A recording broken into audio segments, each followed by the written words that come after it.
여러분, 혹시 모든 걸 잃었다고 생각한 순간 인생이 완전히 뒤바뀌는 경험을 해보신 적 있나요? 제 이야기는 바로 거기서부터 시작됩니다. 전 그 분홍색 해고 통지서를 손에 꽉 쥐었어요. 손가락이 종이에 파고들 것만 같았죠.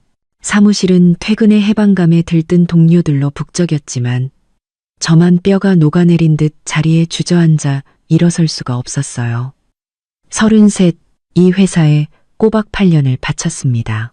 인턴으로 시작해 부서의 핵심 인력이 되기까지 제 청춘을 다 바쳤는데 정리해고 명단에 제 이름이 있을 줄은 꿈에도 몰랐죠. 주머니 속엔 회사가 찔러준 위로금이든 통장이 묵직하게 느껴졌습니다. 반년치 생활비는 겨우 될까 말까 한 돈이었지만 기뻐할 수도 심지어 가족에게 알릴 용기도 나지 않았어요. 제 남편 박준호는 공무원입니다. 겉보기엔 번듯했지만 월급은 그저 그랬죠. 하지만 시댁 식구들, 특히 시어머니는 자기 아들이 철밥통을 꿰찬 귀한 인재인데 사기업에 다니는 제가 남편에게 한참 모자란다고 생각했어요. 당시에 준호 씨가 죽자 사자 매달리지 않았다면, 그리고 돌아가신 엄마가 안정적인 가정을 꾸리길 간절히 바라지 않으셨다면 전 절대 이 박씨 집안에 시집 오지 않았을 겁니다. 깊게 숨을 들이마시고 해고 통지서를 가방 깊숙이 쑤셔 넣었어요. 엘리베이터 거울을 보며 억지 미소를 지어 보였죠. 현관문을 열자 거실에서 화투패 부딪히는 경쾌한 소리가 들려왔습니다. 시어머니 김영자 여사가 상석에 앉아 있었고 시누이 박미리는 팔짱을 낀 채 옆에서 훈수를 두고 있었죠. 소파에는 먹고 치우지도 않은 그릇들이 쌓여 있었습니다. 왔니? 시어머니는 눈길도 주지 않은 채 말했어요. 얼른 저녁 차려. 오늘 나랑 아버님이 돈을 좀 잃어서 맛있는 것 먹고 액땜이라도 해야겠다. 오늘 회사에서 회의가 길어져서요. 너무 피곤한데 신발을 갈아 신으며 심장이 쿵쾅거렸어요. 저녁은 간단하게 먹으면 안 될까요? 피곤? 게으른 거겠지. 미리가 손에 쥔 패를 바닥에 내동댕이 치며 저를 쏘아봤습니다. 오빠는 밖에서 힘들게 돈 버는데 새언니는 퇴근하자마자 농땡이 피울 생각만 하네. 우리가 아주 상전 하나를 드렸어. 상전을. 가방끈을 쥔 손에 힘이 들어갔습니다. 결혼 생활 내내 이런 말을 수백 번은 들었기에 그냥 입을 닫아버렸죠. 됐어. 그만들 좀 해. 남편 준호 씨가 안방에서 나왔습니다. 아직 근무복 차림이었죠. 엄마, 미리야. 나도 오늘 피곤하니까 그냥 나가서 국수나 한 그릇씩 하고 오자. 나가서 먹자고? 시어머니가 즉시 눈을 부릅떴습니다. 국수 한 그릇에 몇천 원인데 셋이면 10,000원이 훌쩍 넘어. 돈이 땅 파서 나오는 줄 아니? 내가 처음부터 사기업 다니는 애는 씀씀이가 해퍼서 안 된다고 했지. 이제야 내 말이 맞다는 걸 알겠냐? 저는 고개를 숙인 채 부엌으로 향했습니다. 가슴에 돌덩이가 얹힌 기분이었죠. 만약 내가 직장까지 잃었다는 걸 알게 되면 이 집은 그야말로 뒤집어질 겁니다. 그 후 3일 동안 저는 매일 출근하는 척 집을 나섰습니다. 사실은 공원 벤치에 하루 종일 앉아 있었죠. 통장 잔고가 줄어드는 것을 보며 입술에 물집이 여러 개 잡혔습니다. 나흘째 되던 날 정오. 더는 버틸 수가 없어 잠시 눈이라도 붙이려고 일찍 집에 들어갔습니다. 그런데 문을 열자마자 시누이 미리가 택배 상자를 한 아름안고 거실에 서 있는 것과 마주쳤습니다. 어머, 이게 누구야? 우리 집에서 제일 바쁘신 분 아니셔? 미리가 비아냥거리며 웃었습니다. 오늘 해가 서쪽에서 떴나? 이 시간에 집에 다 있고? 심장이 철렁 내려앉았지만 애써 태어난 척했습니다. 회사에 정전이 돼서 오전에 퇴근했어. 정전? 미리가 제 앞으로 다가와 코를 킁킁거렸습니다. 어디서 거지 냄새가 나는 것 같은데? 혹시 회사에서 잘린 거 아니야? 그 말은 제 귀에 천둥처럼 울렸습니다. 얼굴이 새하얗게 질려 입만 벙긋거릴 뿐 아무 말도 할 수 없었죠. 거봐. 내 말이 맞았네. 맞았어. 백수 됐구나. 미리가 집이 떠나가라 소리쳤습니다. 엄마, 아빠, 빨리 나와보세요. 이 여자 회사에서 잘렸대요. 이제 집에서 놀고 먹게 생겼다고요. 시어머니와 시아버지가 방에서 뛰쳐나왔습니다. 자초지종을 듣자마자 시어머니는 식탁 위 사기 그릇을 집어 바닥에 내동댕이 쳤습니다. 쨍그랑 날카로운 소리와 함께 사기 조각이 제 발치로 튀었습니다. 내 이럴 줄 알았어.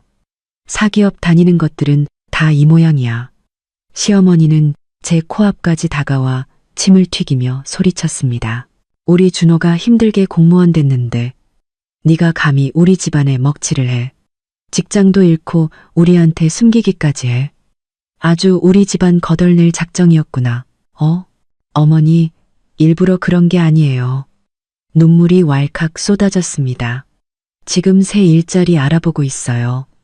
금방 다시 취직할 수 있어요. 퍽이나 그러겠다. 미리가 팔짱을 끼며 비웃었습니다. 나이 30 넘은 아줌마를 누가 써준대? 결국 우리 오빠 등골이나 빼먹겠지.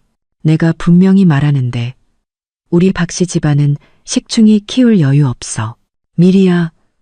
마침 퇴근하고 돌아온 준호 씨가 미간을 찌푸리며 소리쳤습니다. 너 말 좀 가려서 해. 내가 뭘. 오빠가 너무 순진한 거야. 미리가 준호 씨에게 따지듯 말했습니다. 이 여자는 이제 완전 짐 덩어리라고. 당장 이혼하고 내가 아는 공무원 여자 소개해 줄게. 그 여자가 100배는 나아. 이혼이라는 두 글자가 얼음송곳처럼 제 가슴에 박혔습니다. 저는 남편을 바라봤지만 그는 고개를 돌려버렸습니다. 입술을 굳게 다문 채 단 한마디도 하지 않았죠. 시어머니는 아들이 반대하지 않는 것을 보고 더욱 기세등등해졌습니다. 준호야, 엄마 말 들어. 이 결혼은 무조건 끝내야 한다. 저 여자는 이제 밑 빠진 독이야. 평생 저 여자한테 발목 잡혀 살고 싶어. 내 말 안 들으면 너는 더 이상 내 아들도 아니야. 저는 준호 씨를 뚫어지게 쳐다봤습니다. 그의 표정은 망설임에서 체념으로, 그리고는 이내 고개를 떨구었습니다. 마침내 그는 작게 응하고 대답하더군요. 그 한마디가 제 마음에 남은 마지막 불씨를 꺼뜨렸습니다. 8년의 결혼 생활 동안 저는 진심을 다해 시댁에 헌신했습니다. 월급 통장은 고스란히 갖다 바쳤고 온갖 집안일을 도맡아 했죠. 억울한 일이 있어도 하늘에 계신 엄마가 걱정하실까봐 친정에는 입도 뻥긋하지 않았습니다. 그런데 정작 가장 중요한 순간에 남편이라는 사람은 저를 위해 단 한마디도 해주지 않았습니다. 갑자기 웃음이 터져 나왔습니다. 눈물이 흐르는 줄도 모르고 한참을 웃었죠. 좋아요. 이혼해요. 시어머니와 미리는 잠시 멍한 표정이었습니다. 제가 이렇게 순순히 나올 줄은 몰랐던 모양입니다. 저는 아무것도 필요 없어요. 저는 눈물을 닦으며 믿을 수 없을 만큼 차분한 목소리로 말했습니다. 지금 당장 가요. 서류 정리하러. 준호 씨가 고개를 번쩍 들어 저를 쳐다봤습니다. 그의 눈에는 미안함이 스치는 듯했지만 이미 제게는 아무런 의미가 없었습니다. 구청을 나와 이혼 서류를 손에 쥐었을 때 저는 뒤도 돌아보지 않았습니다. 준호 씨가 계단 위에서 제 이름을 불렀지만 저는 못 들은 척했습니다. 한때 집이라 불렸던 곳으로 돌아가 짐을 쌌습니다. 시어머니와 시누이는 마치 원수를 보듯 제가 반을 하나라도 더 챙겨갈까봐 눈을 부릅뜨고 지켜봤습니다.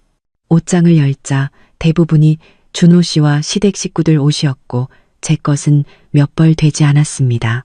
옷가지를 여행 가방에 쑤셔 넣고 서랍 가장 깊숙한 곳에서 작은 상자 하나를 꺼냈습니다. 상자를 열자 그 안에는 은목걸이 하나가 들어 있었습니다. 체인은 조금 검게 변해 있었고 펜던트는 작은 초승달 모양이었습니다. 뒷면에는 희미하게란이라는 글자가 새겨져 있었죠. 엄마가 남겨주신 유일한 유품이었습니다. 그깟 낡아빠진 목걸이는 못하러 챙겨 누가 탐낼까봐 미리가 비웃었습니다. 저는 상자를 꽉 쥔 채 대꾸하지 않았습니다. 여행 가방을 끌고 그 집을 나섰을 때 바깥 햇살이 유난히 눈부셨습니다. 길가에 서서 한참 동안 어디로 가야 할지 막막했습니다. 결국 허름한 동네에 있는 저렴한 원룸을 구했습니다. 보증금을 내고 나니 수중에 남은 돈은 거의 없었죠. 그 후로 저는 매일 동이 트기 무섭게 일어나 이력서를 넣었습니다. 수십 군데 면접을 봤지만 나이가 많다거나 경력 단절 기간이 길다는 이유로 번번이 퇴짜를 맞았습니다. 지갑이 바닥을 드러내자 칼국수 한 그릇 사 먹는 것조차 망설여졌습니다.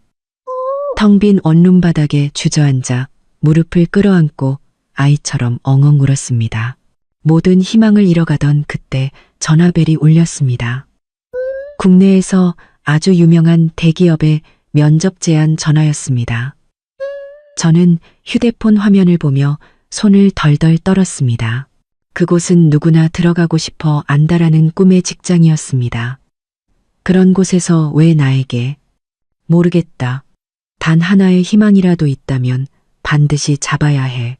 전화를 끊고 옷장에서 가장 멀쩡한 셔츠 한 장을 꺼내 다렸습니다.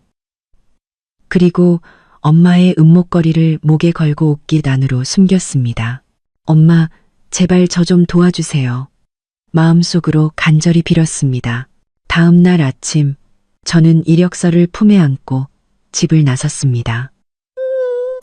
면접 장소인 그 빌딩은 하늘을 찌를 듯 높이 솟아 있었습니다. 유리 외벽은 햇빛에 반사되어 눈을 뜰 수 없을 정도였죠. 건물 아래 서서 5분 동안이나 고개를 들어 빌딩을 올려다봤습니다. 손바닥은 온통 땀으로 축축했죠. 주변을 지나는 사람들은 모두 반듯한 정장 차림에 세련된 서류 가방을 들고 있었습니다. 그들은 마치 다른 세상에 사는 사람들 같았어요. 저는 물 빠진 셔츠와 굽이 다른 구두를 신은 제 모습을 내려다보며 주눅이 들었습니다. 이런 곳에서 정말 나 같은 사람을 뽑아줄까? 깊게 숨을 들이마시고 주머니 속 출입증을 꽉 쥐었습니다. 어제 인사팀에서 도착하면 이 카드를 찍고 들어오라고 했었죠.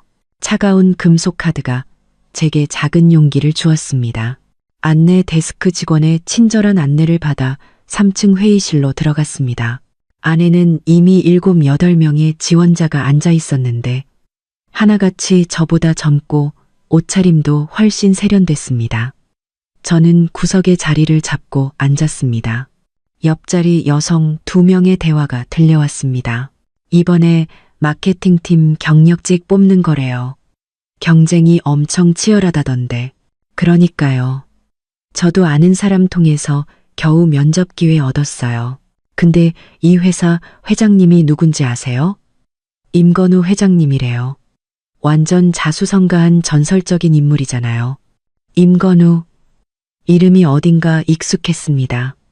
한참을 고민했지만 어디서 들어봤는지 기억나지 않았습니다. 제가 고민하는 사이 면접이 시작되었습니다. 전문 지식부터 과거 경력까지 쉴 새 없이 질문이 쏟아졌습니다. 저는 최대한 침착하게 제가 아는 모든 것을 쏟아냈습니다. 면접관들의 표정은 무덤덤했고 저 역시 합격을 장담할 수 없었죠. 마지막 최종 면접에는 저를 포함해 단 3명만이 남았습니다. 인사팀 직원이 저희를 위층으로 안내하며 이번 면접은 회장님께서 직접 진행하신다고 말했습니다. 회장님께서 직접요?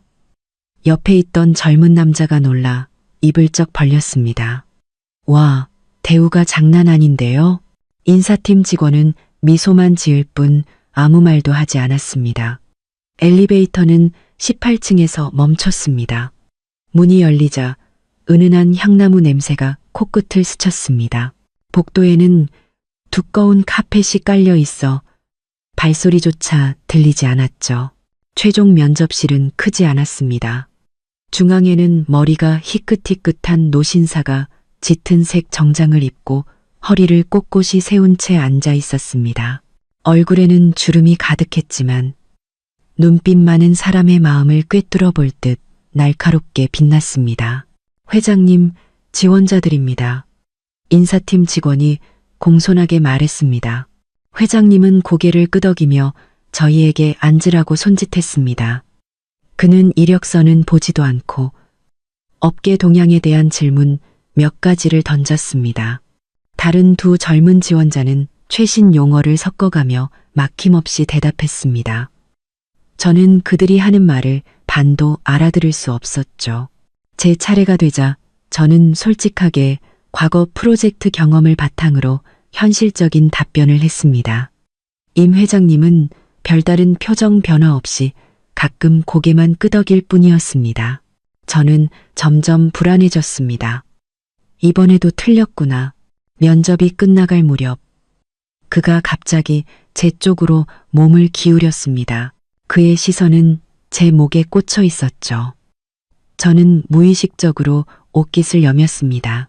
아침에 급하게 나오느라 목걸이를 제대로 숨기지 못해 펜던트 한쪽이 삐져나와 있었던 겁니다. 바로 그때 임 회장님이 자리에서 벌떡 일어났습니다. 너무 갑작스러운 움직임에 의자가 뒤로 밀리며 날카로운 소리를 냈습니다. 그 목걸이, 그의 목소리가 떨리고 있었습니다. 그는 제 목을 가리키며 눈을 동그랗게 떴습니다. 그 목걸이 어디서 났소? 저는 그의 반응에 깜짝 놀라 목걸이를 매만졌습니다. 이건 저희 어머니 유품인데요. 어머니? 임 회장님은 제 앞으로 성큼성큼 다가왔습니다. 그의 숨소리가 거칠어졌죠. 어머님이 누구시오? 성함이 어떻게 되시오? 그가 너무 가까이 다가와 아까 복도에서 났던 것과 같은 향나무 냄새가 짙게 풍겼습니다. 저는 조금 무서웠지만 사실대로 대답했습니다. 저희 어머니 성함은 이혜란입니다. 20년 전에 돌아가셨어요. 이혜란, 혜란이. 임 회장님은 그 이름을 되뇌더니 갑자기 두 손으로 얼굴을 감쌌습니다. 그의 어깨가 가늘게 떨리고 있었죠. 저와 다른 지원자들, 그리고 인사팀 직원까지 모두가 이 상황을 멍하니 지켜볼 뿐이었습니다. 한참 뒤에야 임 회장님은 고개를 들었습니다. 그의 눈은 토끼처럼 새빨갛게 충혈되어 있었죠. 그는 주머니에서 손수건을 꺼내 얼굴을 닦으며 잠긴 목소리로 물었습니다. 얘야, 혹시 내 어머니가 예전에 어느 방직 공장에서 일하지 않았니? 그리고 왼쪽 손목에 붉은 점이 하나 있지 않았어? 저는 너무 놀라 자리에서 벌떡 일어났습니다. 어떻게 그걸 아세요? 그건 가족 말고는 아무도 모르는 사실인데. 임 회장님의 눈에서 다시 눈물이 흘러내렸습니다. 40여 년 전 내가 아직 가난한 학생이었을 때 그 방직 공장 앞에서 배가 고파 쓰러진 적이 있었지. 그때 네 어머니가 나를 부축해주고 찐빵 2개를 사주었어. 그리고 나를 병원까지 데려다 주었지. 그때 혜란이는 갓 취직해서 월급이 고작 몇만 원이었는데 나를 위해 병원비 5만 원을 대신 내주었단다. 그는 제 목걸이를 가리켰습니다. 내가 퇴원하고 돈을 갚으려 했지만 혜란이는 끝까지 받지 않았어. 내 수중에 가진 것이라고는 여동생에게 주려고 샀던 이 은목걸이뿐이라. 혜란이 손에 억지로 쥐어주었지. 나중에 꼭 성공해서 이 은혜를 갚겠다고 약속하면서 말이야. 하지만 내가 타지에서 공부를 마치고 돌아왔을 땐 공장은 이미 문을 닫았고 30년 넘게 혜란이를 찾아다녔지만 찾을 수가 없었어. 거기까지 말한 그는 더 이상 말을 잇지 못하고 흐느꼈습니다. 저 역시 그 자리에 못 박힌 듯 서 있었습니다. 손에 쥔 펜던트가 뜨겁게 느껴졌습니다. 이 목걸이에 이런 사연이 있었다니. 엄마는 단 한 번도 말씀해 주신 적이 없었는데 그 시절 엄마는 늘 남을 돕는 것은 당연한 일이라며 내세울 것 없다고 말씀하시곤 했습니다. 코끝이 찡해지며 저도 모르게 눈물이 흘렀습니다. 어머니는 돌아가시기 전까지 평생 남에게 나쁜 짓 한 번 안 하고 살았다고, 다만 제게 아무것도 물려주지 못해 미안하다고 하셨어요. 제 말을 들은 임 회장님은 깊은 한숨을 내쉬었습니다. 착한 아이구나. 그동안 고생이 많았겠다. 사실 아까 면접 볼 때부터 네가 참 솔직하고 꾸밈이 없어서 내 어머니를 닮았다고 생각했단다. 혹시 요즘 무슨 어려운 일이라도 있는 것이냐? 저는 원래 제 사적인 이야기를 할 생각이 없었습니다. 하지만 임 회장님의 따뜻한 눈빛을 보니 마치 친아버지를 만난 것처럼 마음이 놓여 회사에서 잘리고 시댁에서 쫓겨나 이혼까지 하게 된 제 사정을 모두 털어놓았습니다. 다른 두 지원자는 입을 떡 벌리고 들었고 인사팀 직원도 놀란 표정이었습니다. 임 회장님은 들을수록 얼굴이 굳어지더니 마침내 책상을 내리쳤습니다. 괘씸한 것들. 이렇게 착한 아이를 감히 그따위로 대하다니. 그는 저를 향해 부드러운 눈빛으로 말했습니다. 얘야, 우리 회사에서 일해보겠니? 마케팅팀 부팀장 자리를 주마. 월급은 예전에 2배로 쳐주지. 내일부터 바로 출근하거라. 저는 제 귀를 의심했습니다. 회장님, 지금 뭐라고 하셨어요? 내일부터 출근하라고 했다. 임 회장님은 눈가의 주름이 펴지도록 환하게 웃었습니다. 내 어머니는 내 생명의 은인이야. 그 딸을 내가 돌보는 것은 당연한 일이지. 게다가 네 능력은 아까 면접에서 충분히 확인했다. 그 자리를 맡기에 부족함이 없어. 옆에 있던 인사팀 직원이 재빨리 다가와 말했습니다. 축하드립니다, 이나 씨. 바로 입사 수속을 돕겠습니다. 다른 두 지원자도 아쉬운 표정이었지만 진심으로 저를 축하해 주었습니다. 저는 그 자리에 서서 하염없이 눈물만 흘렸습니다. 지난 며칠간 겪었던 모든 서름과 고통이 한꺼번에 터져나오는 것 같았죠. 저는 임 회장님을 향해 깊이 고개를 숙였습니다. 감사합니다, 회장님. 정말 감사합니다. 회장님께, 그리고 저희 어머니께 부끄럽지 않도록 정말 열심히 일하겠습니다. 그래, 착한 아이. 임 회장님은 제 어깨를 두드리며 말했습니다. 앞으로 힘든 일 있으면 혼자 끙끙 앓지 말고 나에게 오너라. 네, 어머니가 안 계시니 이제 내가 내 어른이 되어주마. 빌딩을 나왔을 때 해는 이미 서쪽으로 기울고 있었습니다. 황금빛 햇살이 유리 외벽에 부서지며 따스하게 느껴졌습니다. 저는 목에 걸린 목걸이를 매만졌습니다. 제 체온에 목걸이가 따뜻하게 데워져 있었죠. 엄마, 보고 계세요? 엄마가 예전에 도왔던 분이 이제는 저를 도와주셨어요. 착한 일을 하면 복을 받는다는 엄마 말이 정말이었네요. 휴대폰을 열어 통장 잔고를 확인했습니다. 남은 돈은 고작 몇십만 원 뿐이었지만 온몸에 새로운 힘이 솟는 것을 느꼈습니다. 내일은 새로운 시작이 될 겁니다. 원룸으로 돌아와 셔츠를 깨끗하게 빨아 널고 가방 밑에 구겨져 있던 검은색 바지를 꺼내 다렸습니다. 작고 낡은 방이었지만 창문으로 들어오는 달빛은 예전 그 집의 어느 때보다도 밝게 느껴졌습니다.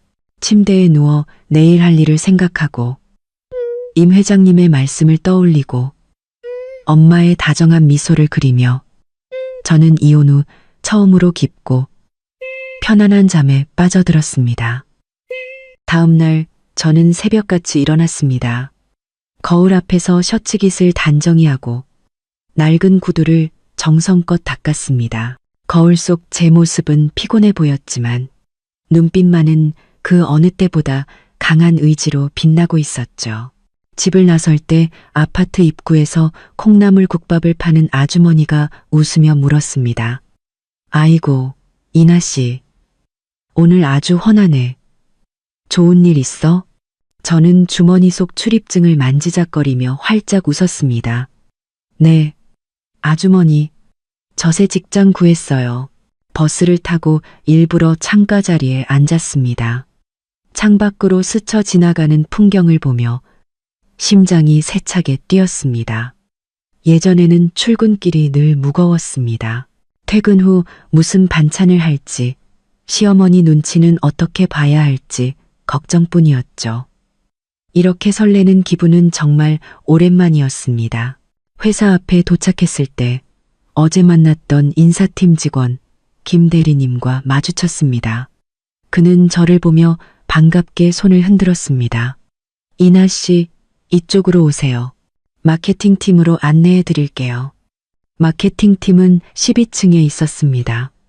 사무실에 들어서자 경쾌한 키보드 소리가 가득했습니다. 모두가 활기차면서도 긴장감 넘치는 분위기 속에서 바쁘게 일하고 있었죠. 김 대리님은 저를 창가 자리로 안내했습니다. 이나 씨, 여기가 이나 씨 자리입니다. 김 팀장님은 오늘 본사 회의 때문에 오후에나 돌아오실 거예요. 먼저 업무 환경에 익숙해지시고 모르는 건 편하게 동료들에게 물어보세요. 저는 고개를 끄덕이고 가방을 내려놓았습니다. 자리에 앉으려는데 옆자리에 안경 쓴 여직원이 고개를 돌리며 환하게 웃었습니다. 안녕하세요, 이나 씨. 저는 최유미예요. 앞으로 잘 부탁드려요. 아, 네. 안녕하세요. 저는 서둘러 그녀와 악수했습니다. 마음이 한결 놓였죠. 유미 씨는 제게 서류 뭉치를 건네주었습니다. 이건 저희 팀이 최근에 진행하고 있는 프로젝트 자료들이에요. 먼저 한번 훑어보세요. 아침에 회장님께서 특별히 이나 씨 잘 도와드리라고 하셨어요. 자료를 넘겨보던 저는 깜짝 놀랐습니다. 프로젝트의 규모가 예전 회사와는 비교도 안 될 만큼 컸고 내용도 훨씬 복잡했습니다. 어제 그 지원자들이 왜 그렇게 경쟁이 치열하다고 했는지 알 것 같았습니다. 이곳은 정말 능력자들이 모인 곳이었죠. 한참 자료를 보고 있는데 유미 씨가 갑자기 다가와 목소리를 낮춰 물었습니다. 저기, 이나 씨, 회장님이랑 원래 아는 사이세요? 회장님께서 직접 면접 보시는 것도 드문 일인데 오자마자 부팀장으로 발령 내신 건 처음이라서요. 저는 잠시 망설이다가 대답했습니다. 아니요. 그냥 조금 특별한 인연이 있어서요. 유미 씨는 궁금한 표정이었지만 더는 묻지 않고 자기 자리로 돌아갔습니다. 저는 안도의 한숨을 내쉬었지만 마음 한편이 씁쓸했습니다. 임 회장님은 제 능력을 믿어주셨지만 만약 엄마의 목걸이가 아니었다면 제가 이 자리에 앉을 수 있었을까요? 저는 결심했습니다. 어떻게든 빨리 팀원들의 속도를 따라잡아서 낙하산이라는 소리를 듣지 않겠다고. 오전 내내 저는 물 한 모금 마실 시간도 없이 자료를 파고들었습니다. 모르는 것이 있으면 유미 씨나 다른 동료들에게 겸손하게 물었고 다들 친절하게 답해 주었습니다. 점심시간 구내식당 메뉴는 눈이 휘둥그레질 만큼 다양했습니다. 저는 가격표 앞에서 한참을 망설이다 결국 고기 반찬 하나와 나물 반찬 하나를 골랐습니다. 시댁에서는 매 끼니가 나물 반찬이었습니다. 어쩌다 고기라도 한번 사면 시어머니는 살림 못한다고 온종일 잔소리를 해댔죠. 밥을 먹고 있는데 휴대폰이 울렸습니다. 모르는 번호였습니다. 여보세요? 어머, 우리 집안의 자랑 아니셔? 어디서 돈방석에 앉아 계신데? 시누이 박미리였습니다. 심장이 쿵 내려앉으며 젓가락을 쥔 손에 힘이 들어갔습니다. 무슨 일이야? 무슨 일은? 그냥 안부 전화도 못해? 미리가 비웃었습니다. 오빠한테 들었는데 새 직장 구했다며? 어디야? 월급은 얼마인데? 월세 낼 돈은 있고? 저는 미간을 찌푸렸습니다. 그게 너랑 무슨 상관인데? 상관이 왜 없어? 미리의 목소리가 갑자기 날카로워졌습니다. 잊었나 본데 오빠랑 결혼할 때 샀던 그 아파트. 그거 우리 오빠 돈으로 산 거야. 아, 참. 넌 빈손으로 쫓겨났지. 그 집이랑 넌 이제 아무 상관없겠네. 하긴 너 같은 주제에 밥이나 굶지 않으면 다행이지. 저는 분노로 손이 부들부들 떨렸습니다. 반박하려던 순간 그녀는 전화를 끊어버렸습니다. 옆에 있던 유미 씨가 걱정스러운 얼굴로 물었습니다. 이나 씨, 괜찮으세요? 누구예요? 괜찮아요. 그냥 상관없는 사람이에요. 저는 고개를 저으며 억지로 밥을 몇 숟갈 더 떴지만 입맛이 싹 가셨습니다.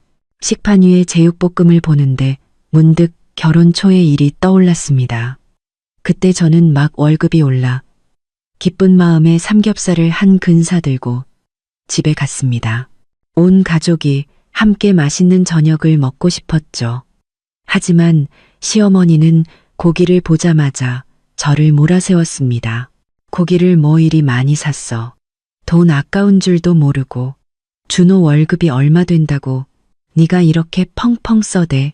어머니, 저 이번 달에 월급 올랐어요.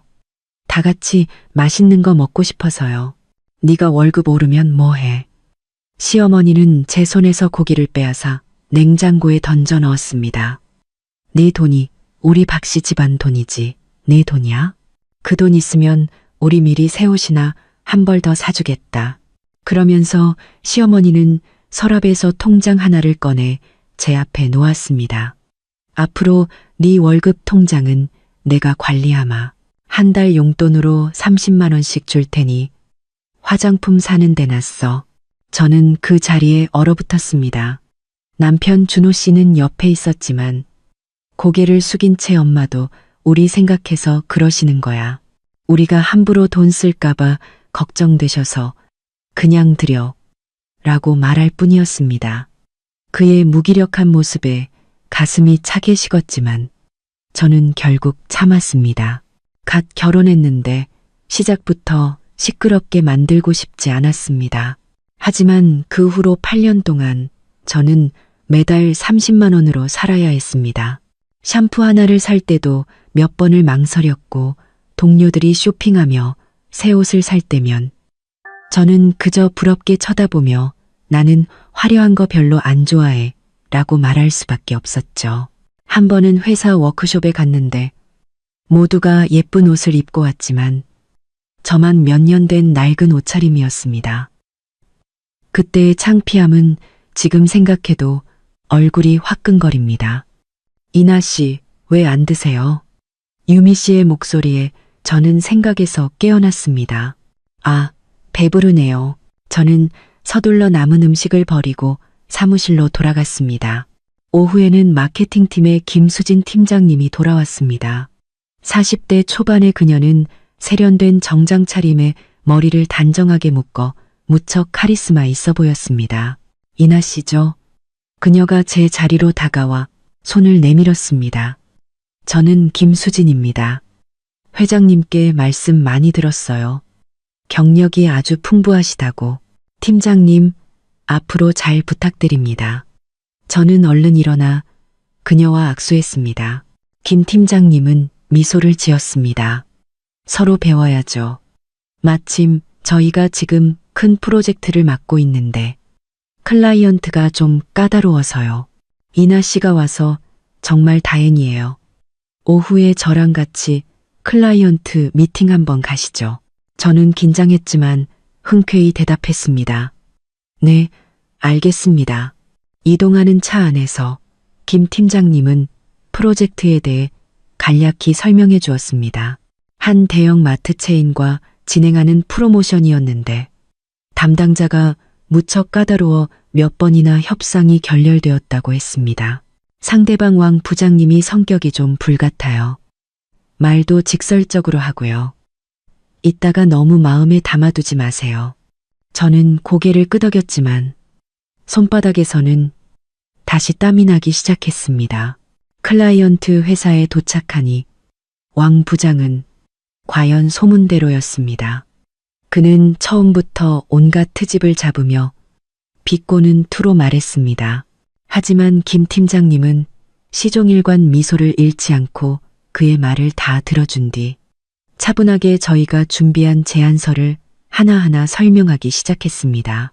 저는 김 팀장님의 침착한 모습을 보며 차츰 평정심을 되찾았습니다. 제게 보충 설명할 기회가 주어졌을 때 저는 심호흡을 한번 하고 과거에 비슷한 프로젝트를 진행했던 경험과 함께 몇 가지 현실적인 해결책을 제시했습니다. 그러자 왕 부장의 굳어있던 표정이 서서히 풀렸습니다. 마침내 그가 고개를 끄덕였습니다. 이번 제안서는 지난번보다 훨씬 낫군요. 특히 이 부팀장님이 제안한 아이디어들이 아주 현실적이네요. 좋습니다. 다음 주에 세부 사항을 최종 조율하는 걸로 하죠. 미팅을 마치고 나오자 김 팀장님이 제 어깨를 툭 쳤습니다. 잘했어요, 이나 씨. 중요한 순간에 아주 든든한데? 저는 쑥스럽게 웃으며 대답했습니다. 팀장님께서 잘 이끌어주신 덕분입니다. 회사로 돌아오니 벌써 퇴근 시간이 다 되었습니다. 짐을 챙기려는데 유미 씨가 달려와 말했습니다. 이나 씨, 회장님께서 사무실로 잠깐 오시래요. 혹시 오늘 내가 뭘 잘못했나? 저는 불안한 마음으로 18층으로 올라갔습니다. 임 회장님은 서류를 보고 있다가 저를 보며 맞은편 의자를 가리켰습니다. 안거라. 첫 출근인데 어땠니? 아주 좋았습니다. 동료분들이 많이 도와주셨고 오후에는 팀장님과 함께 클라이언트 미팅도 성공적으로 마쳤습니다. 그래, 다행이구나. 임 회장님은 서랍에서 봉투 하나를 꺼내 제게 건넸습니다. 이거 받거라. 봉투 안에는 두툼한 현금 뭉치가 들어있었습니다. 회장님, 이건 네가 막 이혼해서 형편이 어려울 것 같아서 그런다. 임 회장님은 손을 저었습니다. 이건 월급이 아니야. 내가 주는 생활비라고 생각해라. 나중에 월급 받으면 그때 갚고 싶으면 갚고 아니면 말고. 내 어머니도 나를 도울 때 돈 이야기는 한마디도 안 했단다. 코끝이 찡해지며 눈물이 핑 돌았습니다. 시댁에서는 단 한 번도 돈 걱정을 해주는 사람이 없었는데 회장님, 이 돈은 받을 수 없습니다. 저는 봉투를 밀어냈습니다. 저는 제 힘으로 돈을 벌 수 있습니다. 임 회장님은 저를 보며 흐뭇한 미소를 지었습니다. 그래, 네 어머니를 쏙 빼닮았구나. 그 고집까지도. 그럼 이건 내가 너에게 빌려주는 걸로 하지. 나중에 월급 받으면 꼭 갚거라. 저는 잠시 망설이다 결국 봉투를 받았습니다. 감사합니다. 회장님, 꼭 갚겠습니다. 바보 같은 아이. 뭘 그런 걸 가지고. 임 회장님은 웃으며 말했습니다. 어서 돌아가서 쉬어라. 내일도 출근해야지. 회사를 나오자 거리는 이미 어두워져 있었습니다. 주머니 속 두툼한 봉투를 만지니 마음이 따뜻해졌습니다. 과일 가게 앞을 지나다 저는 포도 한 송이와 사과 몇 개를 샀습니다. 시댁에서는 과일이 비싸다며 시어머니 눈치를 보느라 마음껏 사 먹지도 못했었죠. 이제는 누구의 눈치도 볼 필요가 없었습니다. 원룸으로 돌아와 포도를 씻어 창가에 앉아 먹었습니다. 고요한 방 안으로 달빛이 쏟아져 들어왔습니다. 문득 남편에게 연락해 나도 새 직장을 구했고 아주 잘 지내고 있다고 알려주고 싶었습니다. 하지만 이내 그만두었습니다. 이미 끝난 인연인데 더 이상 무슨 말이 필요할까요? 저는 책상 위에 놓인 업무 자료들을 보았습니다.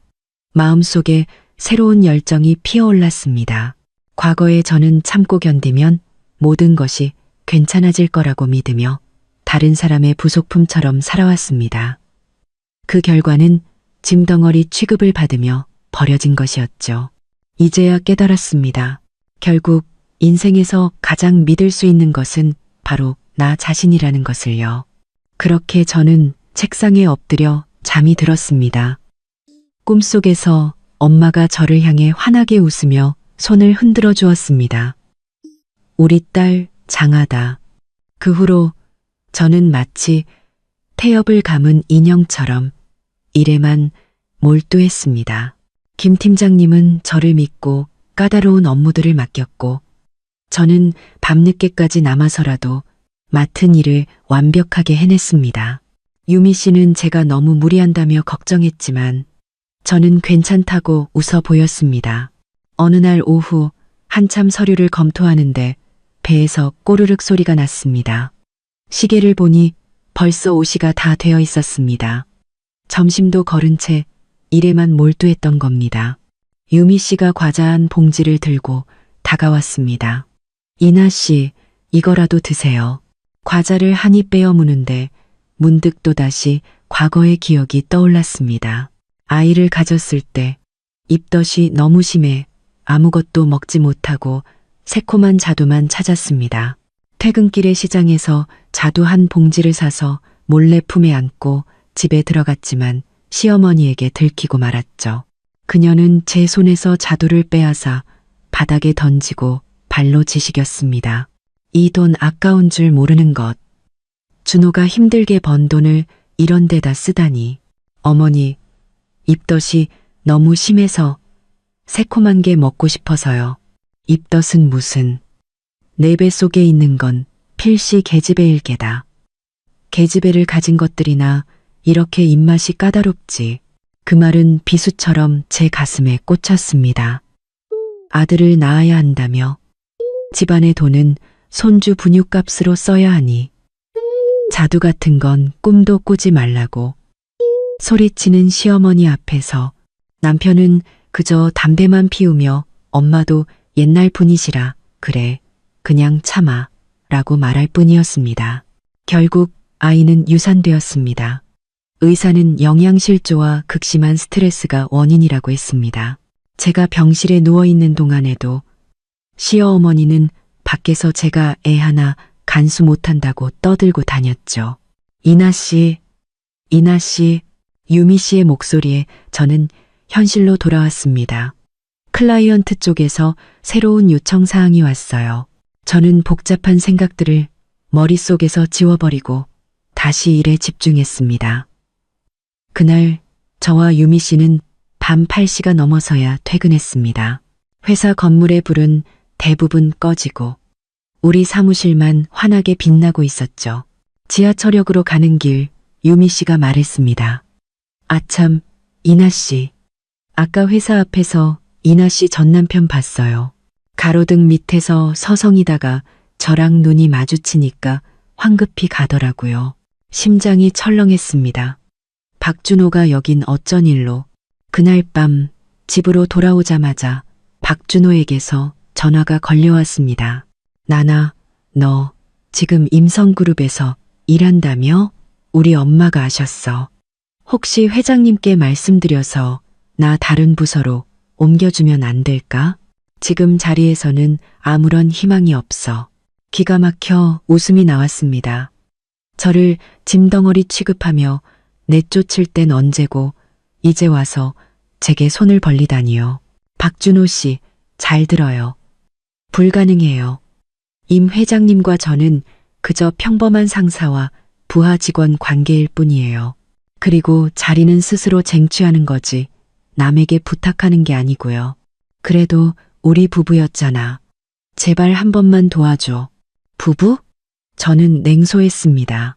당신 어머니랑 동생이 나를 내쫓을 때 당신은 왜 부부라는 말을 하지 않았죠? 당신 능력으로 알아서 해보세요. 나한테는 기대하지 마. 저는 전화를 끊고 그의 번호를 수신 차단 목록에 넣어버렸습니다. 다음 날 회사에 출근하자마자 김 팀장님이 저를 불렀습니다. 이나 씨, 어제 임 회장님께 제보 전화가 왔었대요. 이나 씨가 직위를 이용해서 전 남편을 회사에 취직시켜주려 한다는 내용이었어요. 물론 회장님께서는 이나 씨를 믿는다고 하셨고, 혹시라도 그 가족들이 또 괴롭히면 직접 해결해 주시겠다고 전하라고 하셨어요. 따뜻한 위로에 가슴이 뭉클해졌습니다. 저는 회의실을 나와 다시 자리에 앉았습니다. 예전에는 억울한 일을 당하면 혼자 울기만 했는데, 이제 제 곁에는 저를 믿어주고 지지해주는 사람들이 있었습니다. 점심시간, 저는 닭다리까지 추가해서 푸짐하게 식사했습니다. 아이를 가졌을 때 그토록 먹고 싶었던 자두한 알조차, 먹지 못했던 과거가 떠올라 눈물이 났지만 이제는 슬픔이 아닌 기쁨의 눈물이었습니다. 그 주에 저희 팀 프로젝트는 정식으로 계약을 체결했고, 그날 저녁 임 회장님은 팀 전체를 위해 성대한 저녁 식사를 마련해 주었습니다. 식사 자리에서 임 회장님은 제 어머니의 젊은 시절 이야기를 들려주셨습니다. 책임감이 강하고 어려운 사람을 그냥 지나치지 못했던 어머니의 모습을 들으며 저는 가슴이 벅차올랐습니다. 며칠 뒤 임 회장님의 도움으로 예전에 저희 어머니 수술비를 빌려주셨던 먼 친척 오빠와도 연락이 닿았습니다. 저는 그동안의 감사한 마음을 담아 빌렸던 돈의 2배를 오빠에게 송금했습니다. 마음속에 큰 짐을 내려놓은 기분이었습니다. 하지만 평화는 오래가지 않았습니다. 어느 날 퇴근길, 회사 앞에서 시어머니와 시누이가 과일 바구니를 들고 저를 기다리고 있었습니다.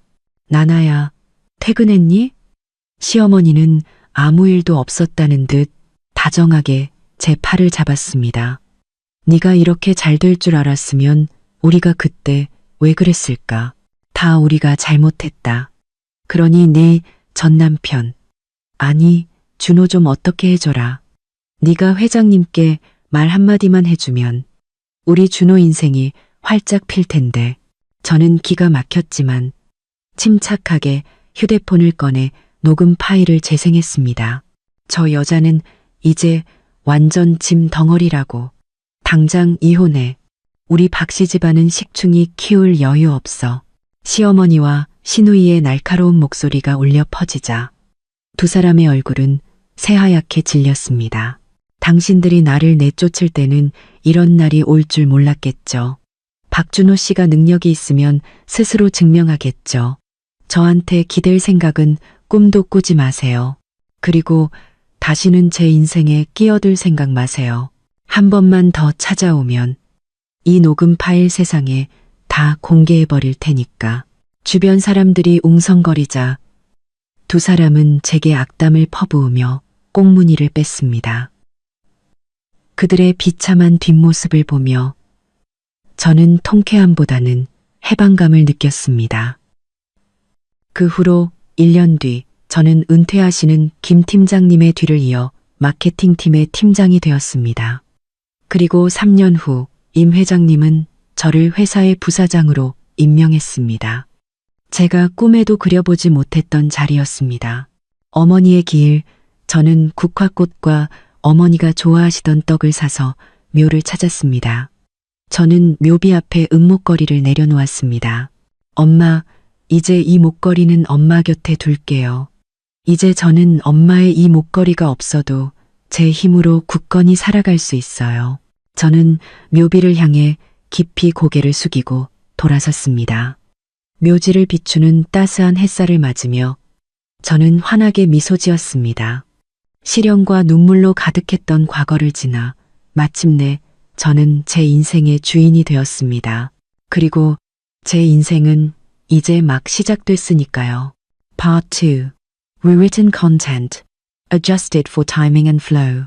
여러분, 모든 걸 잃은 그 순간, 인생이 송두리째 뒤바뀌는 경험, 혹시 해보셨나요? 제 이야기는 바로 거기서부터 시작됩니다. 분홍색 해고 통지서. 전 그걸 손에 꽉 쥐고 있었어요. 손가락이 종이를 뚫을 것만 같았죠. 사무실은 퇴근의 해방감으로 들떠 있었지만 저만 뼈가 녹아내린 듯 자리에 주저앉아 일어설 수가 없었어요. 33, 이 회사에 8년을 바쳤습니다. 인턴으로 시작해 부서의 핵심이 되기까지 제 모든 걸 바쳤는데 정리해고 명단에 제 이름이 있을 줄은 꿈에도 몰랐습니다.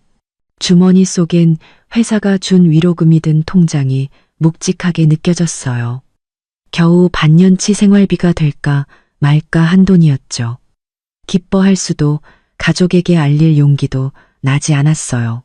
제 남편 박준호는 공무원입니다. 겉보기엔 번듯했지만 월급은 그저 그랬죠. 하지만 시댁 식구들, 특히 시어머니는 자기 아들이 철밥통을 꿰찬 귀한 몸인데 사기업 다니는 제가 한참 부족하다고 생각했어요. 그때 준호 씨가 죽자사자 매달리지 않았다면, 그리고 돌아가신 엄마가 안정적인 가정을 그토록 바라지 않으셨다면 전 절대 이 집에 시집 오지 않았을 겁니다. 숨을 깊게 참고 해고 통지서를 가방 깊숙이 쑤셔 넣었어요. 엘리베이터 거울을 보며 억지 미소를 지었죠. 문을 열자 거실에서 화투패 섞는 소리가 요란하게 들렸습니다. 시어머니가 상석에 앉아 있었고 시누이 박미리는 옆에서 훈수를 두고 있었죠. 소파엔 먹고 치우지 않은 그릇들이 그대로 쌓여 있었습니다. 왔냐?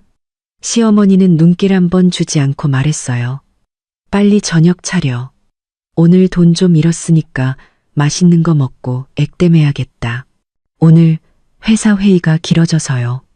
너무 피곤한데 신발을 갈아 신으며 심장이 쿵쾅거렸어요. 저녁은 그냥 간단하게 먹으면 안 될까요? 피곤? 게으른 거겠지. 미리가 화투패를 내던지며 저를 쏘아봤어요. 오빠는 밖에서 힘들게 돈 버는데 새언니는 퇴근하자마자 놀 생각만 하네. 아주 상전을 모셨어. 우리가. 가방끈을 쥔 손에 힘이 들어갔습니다. 결혼 생활 내내 이런 말을 수백 번은 들었기에 그냥 입을 꾹 닫았죠. 그만들 해. 남편 준호 씨가 안방에서 나왔어요. 아직 근무복 차림이었죠. 엄마, 나도 피곤하니까 그냥 나가서 국수나 한 그릇씩 하죠. 나가서 먹자고? 시어머니가 즉시 눈을 부릅떴습니다. 국수 한 그릇이 얼만데 셋이면 10,000원이 넘어. 돈이 썩어나냐? 내가 처음부터 사기업 다니는 애는 안 된다고 했지. 씀씀이가 해퍼서. 이제 알겠냐? 저는 고개를 숙인 채 부엌으로 향했습니다. 가슴에 돌덩이가 얹힌 기분이었죠. 만약 내가 직장까지 잃었다는 걸 알게 되면 이 집은 그야말로 발칵 뒤집어질 겁니다. 그 후 3일 동안 저는 매일 출근하는 척 집을 나섰습니다. 사실은 공원 벤치에 하루 종일 멍하니 앉아 있었죠. 통장 잔고가 줄어드는 걸 보며 입술에 물집이 잡혔습니다. 나흘째 정오, 더는 버틸 수 없어 잠이라도 자려고 일찍 집에 들어갔습니다. 문을 열자마자 시누이 미리가 택배 상자를 한 나름 안고 거실에 서 있는 것과 마주쳤습니다. 어머, 이게 누구야? 우리 집 최고 바쁘신 분 아니셔? 미리가 비아냥거렸어요. 웬일이야? 이 시간에 집에 다 있고. 심장이 철렁했지만 애써 태연한 척했습니다. 회사 정전돼서 오전에 퇴근했어. 정전? 미리가 제 앞으로 다가와 코를 킁킁거렸습니다. 어디서 궁상 맞은 냄새가 나는데 혹시 회사에서 잘린 거 아니야? 그 말은 제 귀에 천둥처럼 울렸습니다. 얼굴이 새하얗게 질려 입만 벙긋거릴 뿐 아무 말도 못했죠. 거봐, 내 말이 맞았네. 백수됐구나. 미리가 집이 떠나가라 소리쳤습니다. 엄마, 아빠, 빨리 나와보세요. 이 여자 잘렸대요. 이제 집에서 놀고 먹게 생겼다고요. 시어머니와 시아버지가 방에서 뛰쳐나왔습니다. 얘기를 듣자마자 시어머니는 식탁 위 그릇을 집어 바닥에 내동댕이 쳤습니다. 쨍그랑 날카로운 소리와 함께 사기 조각이 제 발치로 튀었습니다. 내 이럴 줄 알았지. 사기업 다니는 것들은 다 저 모양이야. 시어머니는 제 코앞에 대고 침을 튀기며 소리쳤습니다. 우리 준호가 힘들게 공무원 됐는데 네가 감히 우리 집안 망신을 시켜? 직장 잃고 숨기기까지 해? 아주 우리 집 거덜낼 작정이었구나. 어머니, 일부러 그런 게 아니에요. 눈물이 왈칵 쏟아졌습니다. 지금 새 일자리 알아보고 있어요. 금방 다시 취직할 수 있다고요. 퍽이나 미리가 팔짱을 끼며 비웃었습니다. 나이 30 넘은 아줌마를 누가 써준대. 결국 우리 오빠 등골만 빼먹겠지. 우리 집은 식충이 키울 여유 없어. 미리야. 마침 퇴근하고 돌아온 준호 씨가 미간을 찌푸렸습니다. 너 말 좀 가려서 해. 내가 뭘. 오빠가 너무 물러터진 거야. 미리가 준호 씨에게 따졌습니다. 이 여자는 이제 짐 덩어리라고. 당장 이혼하고 내가 아는 공무원 여자 소개해 줄게. 그 여자가 100배는 나아. 이혼. 그 두 글자가 얼음 송곳처럼 제 가슴에 밝혔습니다. 저는 남편을 바라봤지만 그는 고개를 돌려버렸습니다. 입술을 굳게 다문 채 아무 말도 하지 않았죠. 시어머니는 아들이 반대하지 않자 더욱 기세등등해졌습니다. 준호야, 엄마 말 들어. 이 결혼은 끝내야 한다. 저 여자는 밑 빠진 독이야. 평생 저 여자한테 발목 잡혀 살래? 내 말 안 들으면 넌 내 아들도 아니야. 저는 준호 씨를 뚫어지게 쳐다봤습니다. 그의 표정은 망설임에서 체념으로, 그리고는 이내 고개를 떨구었습니다. 마침내 그는 작게 응하고 대답하더군요. 그 한마디가 제 마음에 남은 마지막 불씨마저 꺼뜨렸습니다. 8년의 결혼 생활, 저는 진심으로 헌신했습니다. 월급 통장은 고스란히 바쳤고 온갖 집안일을 도맡아 했죠. 억울해도 하늘에 계신 엄마 걱정하실까봐 입도 뻥긋 못했습니다. 그런데 가장 중요한 순간에 남편이라는 사람은 저를 위해 단 한마디도 해주지 않았습니다. 갑자기 헛웃음이 터져 나왔습니다. 눈물이 흐르는 줄도 모르고 한참을 웃었죠. 좋아요. 이혼해요. 시어머니와 미리는 잠시 멍한 표정이었습니다. 제가 이렇게 쉽게 나올 줄은 몰랐던 거죠. 저는 아무것도 필요 없어요. 저는 눈물을 닦으며 믿을 수 없을 만큼 차분하게 말했습니다. 지금 당장 가죠. 서류 정리하러. 준호 씨가 고개를 번쩍 들어 저를 쳐다봤습니다. 그의 눈에 미안함이 스치는 듯했지만 이미 제게는 아무런 의미가 없었습니다. 구청을 나와 이혼 서류를 손에 쥐었을 때 저는 뒤도 돌아보지 않았습니다. 준호 씨가 제 이름을 불렀지만 못 들은 척했습니다. 한때 집이라 불렸던 곳으로 돌아가 짐을 쌌습니다. 시어머니와 시누이는 원수 보듯 제가 뭐라도 더 챙겨갈까봐 눈을 부릅뜨고 지켜봤습니다.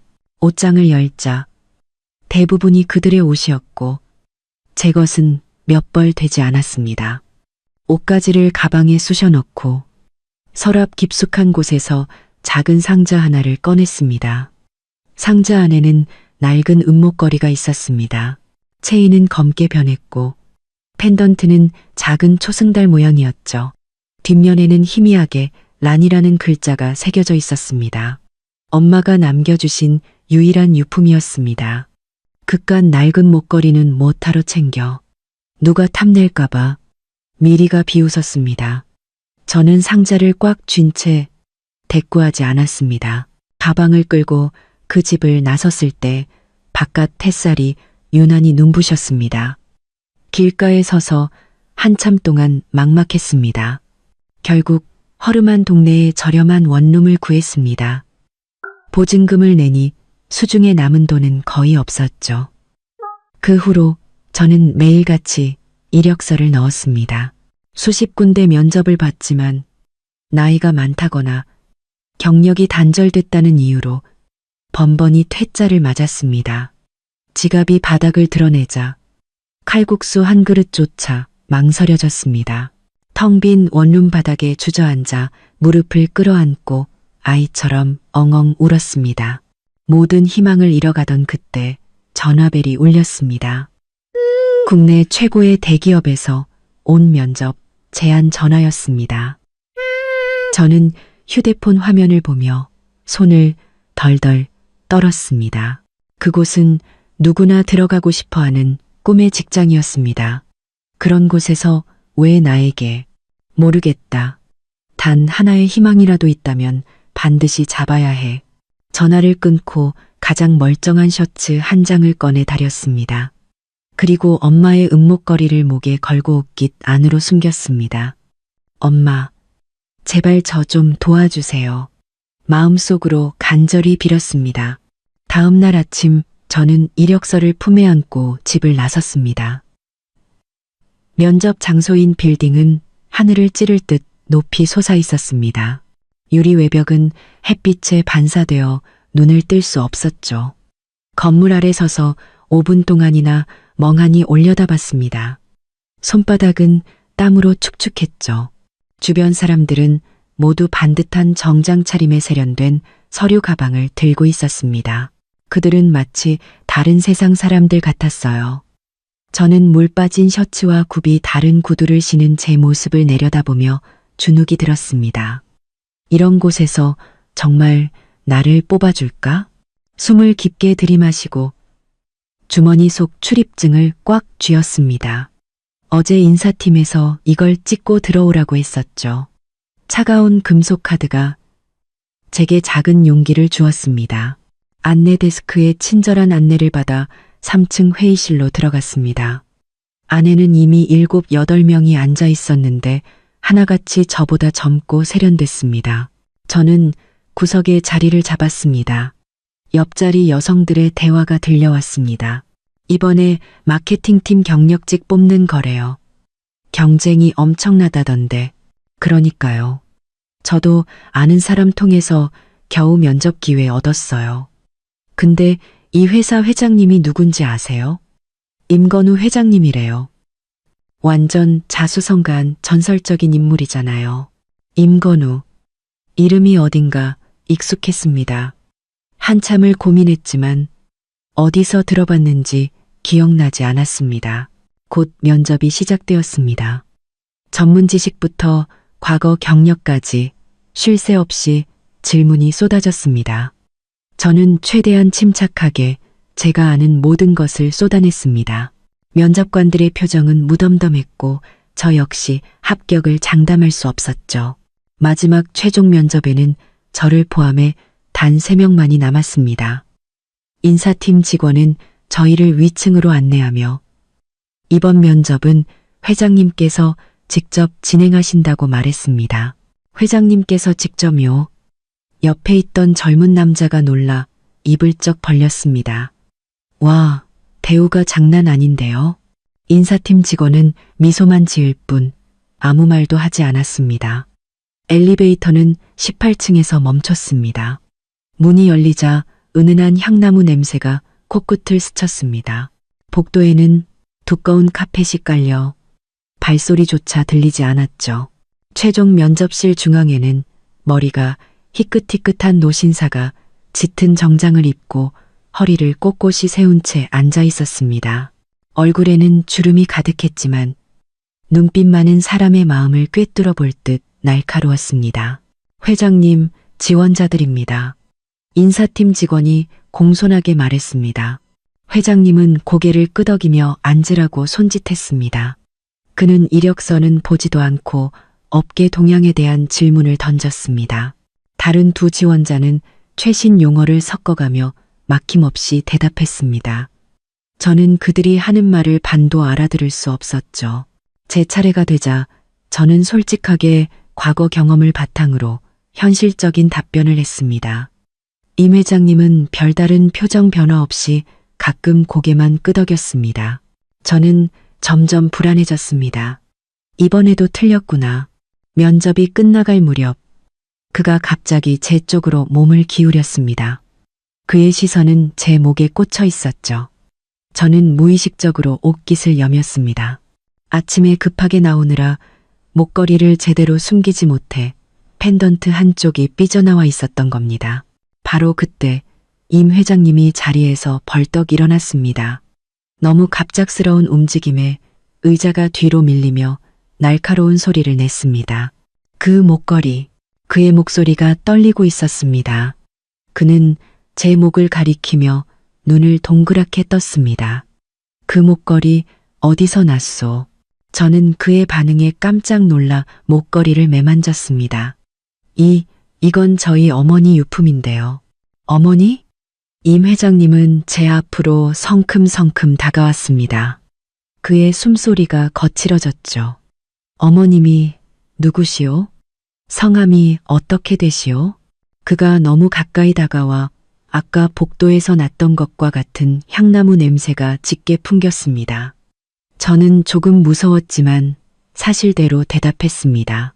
저희 어머니 성함은 이혜란입니다. 20년 전에 돌아가셨어요. 이혜란, 혜란이. 임 회장님은 그 이름을 되뇌더니 갑자기 두 손으로 얼굴을 감쌌습니다. 그의 어깨가 가늘게 떨리고 있었죠. 저와 다른 지원자들, 그리고 인사팀 직원까지 모두가 이 상황을 멍하니 지켜볼 뿐이었습니다. 한참 뒤에야 임 회장님은 고개를 들었습니다. 그의 눈은 토끼처럼 새빨갛게 충혈되어 있었죠. 그는 주머니에서 손수건을 꺼내 얼굴을 닦으며 잠긴 목소리로 물었습니다. 얘야, 혹시 내 어머니가 예전에 어느 방직 공장에서 일하지 않았니? 그리고 왼쪽 손목에 붉은 점이 하나 있지 않았어? 저는 너무 놀라 자리에서 벌떡 일어났습니다. 어떻게 그걸 아세요? 그건 가족 말고는 아무도 모르는 사실인데 임 회장님의 눈에서 다시 눈물이 흘러내렸습니다. 40여 년 전 내가 아직 가난한 학생이었을 때 그 방직 공장 앞에서 배가 고파 쓰러진 적이 있었지. 그때 네 어머니가 나를 부축해주고 찐빵 2개를 사주었어. 그리고 나를 병원까지 데려다 주었지. 그때 혜란이는 갓 취직해서 월급이 고작 몇만 원이었는데 나를 위해 병원비 5만 원을 대신 내주었단다. 그는 제 목걸이를 가리켰습니다. 내가 퇴원하고 돈을 갚으려 했지만 혜란이는 끝까지 받지 않았어. 내 수중에 가진 것이라고는 여동생에게 주려고 샀던 이 은목걸이뿐이라. 혜란이 손에 억지로 쥐어주었지. 나중에 꼭 성공해서 이 은혜를 갚겠다고 약속하면서 말이야. 하지만 내가 타지에서 공부를 마치고 돌아왔을 땐 공장은 이미 문을 닫았고 30년 넘게 혜란이를 찾아다녔지만 찾을 수가 없었어. 거기까지 말한 그는 더 이상 말을 잇지 못하고 흐느꼈습니다. 저 역시 그 자리에 못 박힌 듯 서 있었습니다. 손에 쥔 펜던트가 뜨겁게 느껴졌습니다. 이 목걸이에 이런 사연이 있었다니. 엄마는 단 한 번도 말씀해 주신 적이 없었는데 그 시절 엄마는 늘 남을 돕는 것은 당연한 일이라며 내세울 것 없다고 말씀하시곤 했습니다. 코끝이 찡해지며 저도 모르게 눈물이 흘렀습니다. 어머니는 돌아가시기 전까지 평생 남에게 나쁜 짓 한 번 안 하고 살았다고. 다만 제게 아무것도 물려주지 못해 미안하다고 하셨어요. 제 말을 들은 임 회장님은 깊은 한숨을 내쉬었습니다. 착한 아이구나. 그동안 고생이 많았겠다. 사실 아까 면접 볼 때부터 네가 참 솔직하고 꾸밈이 없어서 네 어머니를 닮았다고 생각했단다. 혹시 요즘 무슨 어려운 일이라도 있는 것이냐? 저는 원래 제 사적인 이야기를 할 생각이 없었습니다. 하지만 임 회장님의 따뜻한 눈빛을 보니 마치 친아버지를 만난 것처럼 마음이 놓여 회사에서 잘리고 시댁에서 쫓겨나 이혼까지 하게 된 제 사정을 모두 털어놓았습니다. 다른 두 지원자는 입을 떡 벌리고 들었고 인사팀 직원도 놀란 표정이었습니다. 임 회장님은 들을수록 얼굴이 굳어지더니 마침내 책상을 내리쳤습니다. 괘씸한 것들. 이렇게 착한 아이를 감히 그따위로 대하다니. 그는 저를 향해 부드러운 눈빛으로 말했습니다. 얘야, 우리 회사에서 일해보겠니? 마케팅팀 부팀장 자리를 주마. 월급은 예전에 2배로 쳐주지. 내일부터 바로 출근하거라. 저는 제 귀를 의심했습니다. 회장님, 지금 뭐라고 하셨어요? 내일부터 출근하라고 했다. 임 회장님은 눈가에 주름이 펴지도록 환하게 웃었습니다. 내 어머니는 내 생명의 은인이야. 그 딸을 내가 돌보는 것은 당연한 일이지. 게다가 네 능력은 아까 면접에서 충분히 확인했다. 그 자리를 맡기에 부족함이 없어. 옆에 있던 인사팀 직원이 재빨리 다가와 말했습니다. 축하드립니다, 이나 씨. 바로 입사 수속을 돕겠습니다. 다른 2 지원자도 아쉬운 표정이었지만 진심으로 저를 축하해 주었습니다. 저는 그 자리에 서서 하염없이 눈물만 흘렸습니다. 지난 며칠간 겪었던 모든 서름과 고통이 한꺼번에 터져 나오는 것 같았죠. 저는 임 회장님을 향해 깊이 고개를 숙였습니다. 감사합니다, 회장님. 정말 감사합니다. 회장님께 그리고 저희 어머니께 부끄럽지 않도록 정말 열심히 일하겠습니다. 그래, 착한 아이. 임 회장님은 제 어깨를 두드리며 말했습니다. 앞으로 힘든 일 있으면 혼자 끙끙 앓지 말고 나에게 오너라. 내 어머니가 안 계시니 이제 내가 내 어른이 되어주마. 빌딩을 나왔을 때 해는 이미 서쪽으로 기울고 있었습니다. 황금빛 햇살이 유리 외벽에 부서지며 따스하게 느껴졌습니다. 저는 목에 걸린 목걸이를 매만졌습니다. 제 체온의 목걸이가 따뜻하게 데워져 있었죠. 엄마, 보고 계세요? 엄마가 예전에 도왔던 분이 이제는 저를 도와주셨어요. 착한 일을 하면 복을 받는다는 엄마 말이 정말이었네요. 휴대폰을 열어 통장 잔고를 확인했습니다. 남은 돈은 고작 몇십만 원 뿐이었지만 온몸에 새로운 힘이 솟는 것을 느꼈습니다. 내일은 새로운 시작이 될 겁니다. 원룸으로 돌아와 셔츠를 깨끗하게 빨아 널고 가방 밑에 구겨져 있던 검은색 바지를 꺼내 다렸습니다. 작고 낡은 방이었지만 창문으로 들어오는 달빛은 예전 그 집의 어느 때보다도 밝게 느껴졌습니다. 침대에 누워 내일 할 일을 생각하고 임 회장님의 말씀을 떠올리고 엄마의 다정한 미소를 그리며 저는 이혼 후 처음으로 깊고 편안한 잠에 빠져들었습니다. 다음 날 저는 새벽같이 일어났습니다. 거울 앞에서 셔츠깃을 단정히 하고 낡은 구두를 정성껏 닦았습니다. 거울 속 제 모습은 피곤해 보였지만 눈빛만은 그 어느 때보다 강한 의지로 빛나고 있었죠. 집을 나설 때 아파트 입구에서 콩나물 국밥을 파는 아주머니가 웃으며 물었습니다. 아이고, 이나 씨. 오늘 아주 훤하네. 좋은 일 있어? 저는 주머니 속 출입증을 만지작거리며 활짝 웃었습니다. 네, 아주머니. 저 새 직장 구했어요. 버스를 타고 일부러 창가 자리에 앉았습니다. 창밖으로 스쳐 지나가는 풍경을 보며 심장이 세차게 뛰었습니다. 예전에는 출근길이 늘 무거웠습니다. 퇴근 후 무슨 반찬을 할지, 시어머니 눈치는 어떻게 봐야 할지 걱정뿐이었죠. 이렇게 설레는 기분은 정말 오랜만이었습니다. 회사 앞에 도착했을 때 어제 만났던 인사팀 직원 김 대리님과 마주쳤습니다. 그는 저를 보며 반갑게 손을 흔들었습니다. 이나 씨, 이쪽으로 오세요. 마케팅팀으로 안내해 드릴게요. 마케팅팀은 12층에 있었습니다. 사무실에 들어서자 경쾌한 키보드 소리가 가득했습니다. 모두가 활기차면서도 긴장감 넘치는 분위기 속에서 바쁘게 일하고 있었죠. 김 대리님은 저를 창가 자리로 안내했습니다. 이나 씨, 여기가 이나 씨 자리입니다. 김 팀장님은 오늘 본사 회의 때문에 오후에나 돌아오실 거예요. 먼저 업무 환경에 익숙해지시고 모르는 건 편하게 동료들에게 물어보세요. 저는 고개를 끄덕이고 가방을 내려놓았습니다. 자리에 앉으려는데 옆자리에 안경 쓴 여직원이 고개를 돌리며 환하게 웃었습니다. 안녕하세요, 이나 씨.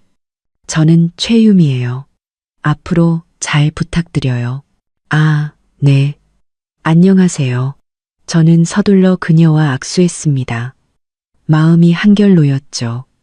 유미 씨는 제게 서류 뭉치를 건네주었습니다. 이건 저희 팀이 최근에 진행하고 있는 프로젝트 자료들이에요. 먼저 한번 훑어보세요. 아침에 회장님께서 특별히 이나 씨 잘 도와드리라고 하셨어요. 자료를 넘겨보던 저는 깜짝 놀랐습니다. 프로젝트의 규모가 예전 회사와는 비교도 안 될 만큼 컸고 내용도 훨씬 복잡했습니다. 어제 그 지원자들이 왜 그렇게 경쟁이 치열하다고 했는지 알 것 같았습니다. 이곳은 정말 능력자들이 모인 곳이었죠. 한참 자료를 보고 있는데 유미 씨가 갑자기 다가와 목소리를 낮춰 물었습니다. 저기, 이나 씨, 회장님이랑 원래 아는 사이세요? 회장님께서 직접 면접 보시는 것도 드문 일인데 오자마자 부팀장으로 발령 내신 건 처음이라서요. 저는 잠시 망설이다가 대답했습니다. 아니요. 그냥 조금 특별한 인연이 있어서요. 유미 씨는 궁금한 표정이었지만 더는 묻지 않고 자기 자리로 돌아갔습니다. 저는 안도의 한숨을 내쉬었지만 마음 한편이 씁쓸했습니다. 임 회장님은 제 능력을 믿어주셨지만 만약 엄마의 목걸이가 아니었다면 제가 이 자리에 앉을 수 있었을까요? 저는 결심했습니다. 어떻게든 빨리 팀원들의 속도를 따라잡아서 낙하산이라는 소리를 듣지 않겠다고. 오전 내내 저는 물 한 모금 마실 시간도 없이 자료를 파고들었습니다. 모르는 것이 있으면 유미 씨나 다른 동료들에게 겸손하게 물었고 다들 친절하게 답해 주었습니다. 점심시간 구내식당 메뉴는 눈이 휘둥그레질 만큼 다양했습니다. 저는 가격표 앞에서 한참을 망설이다 결국 고기 반찬 하나와 나물 반찬 하나를 골랐습니다. 시댁에서는 매 끼니가 나물 반찬이었습니다. 어쩌다 고기라도 한번 사면 시어머니는 살림 못한다고 온종일 잔소리를 해댔죠. 밥을 먹고 있는데 휴대폰이 울렸습니다. 모르는 번호였습니다. 여보세요? 어머, 우리 집안의 자랑 아니셔? 어디서 돈방석에 앉아 계신데? 시누이 박밀이었습니다. 심장이 쿵 내려앉으며 젓가락을 쥔 손에 힘이 들어갔습니다. 무슨 일이야? 무슨 일은 그냥 안부 전화도 못해. 미리가 비웃었습니다. 오빠한테 들었는데 새 직장 구했다며? 어디야? 월급은 얼마인데? 월세 낼 돈은 있고? 저는 미간을 찌푸렸습니다. 그게 너랑 무슨 상관인데? 상관이 왜 없어? 미리의 목소리가 갑자기 날카로워졌습니다. 잊었나 본데 오빠랑 결혼할 때 샀던 그 아파트. 그거 우리 오빠 돈으로 산 거야. 아, 참, 넌 빈손으로 쫓겨났지. 그 집이랑 넌 이제 아무 상관없겠네. 하긴 너 같은 주제에 밥이나 굶지 않으면 다행이지. 저는 분노로 손이 부들부들 떨렸습니다. 반박하려던 순간 그녀는 전화를 끊어버렸습니다. 옆에 있던 유미 씨가 걱정스러운 얼굴로 물었습니다. 이나 씨, 괜찮으세요? 누구예요? 괜찮아요. 그냥 상관없는 사람이에요. 저는 고개를 저으며 억지로 밥을 몇 숟갈 더 떴지만 입맛이 싹 가셨습니다. 식판 위에 제육볶음을 보는데 문득 결혼 초의 일이 떠올랐습니다. 그때 저는 막 월급이 올라 기쁜 마음에 삼겹살을 한 근사 들고 집에 갔습니다. 온 가족이 함께 맛있는 저녁을 먹고 싶었죠. 하지만 시어머니는 고기를 보자마자 저를 몰아세웠습니다.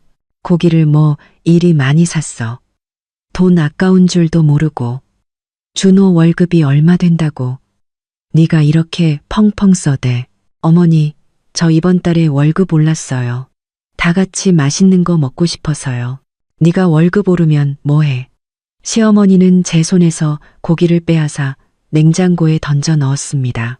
네 돈이 우리 박씨 집안 돈이지. 네 돈이야?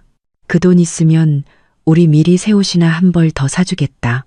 그러면서 시어머니는 서랍에서 통장 하나를 꺼내 제 앞에 놓았습니다.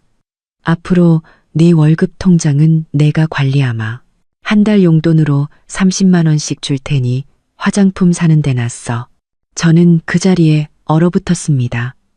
남편 준호 씨는 옆에 있었지만 고개를 숙인 채 엄마도 우리 생각해서 그러시는 거야. 우리가 함부로 돈 쓸까봐 걱정되셔서 그냥 드려 라고 말할 뿐이었습니다. 그의 무기력한 모습에 가슴이 차게 식었지만 저는 결국 참았습니다. 갓 결혼했는데 시작부터 시끄럽게 만들고 싶지 않았습니다. 하지만 그 후로 8년 동안 저는 매달 30만 원으로 살아야 했습니다. 샴푸 하나를 살 때도 몇 번을 망설였고 동료들이 쇼핑하며 새 옷을 살 때면 저는 그저 부럽게 쳐다보며 나는 화려한 거 별로 안 좋아해 라고 말할 수밖에 없었죠.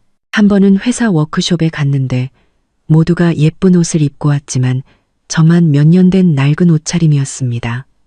그때의 창피함은 지금 생각해도 얼굴이 화끈거립니다. 이나 씨, 왜 안 드세요? 유미 씨의 목소리에 저는 생각에서 깨어났습니다. 아, 배부르네요. 저는 서둘러 남은 음식을 버리고 사무실로 돌아갔습니다. 오후에는 마케팅팀의 김수진 팀장님이 돌아왔습니다.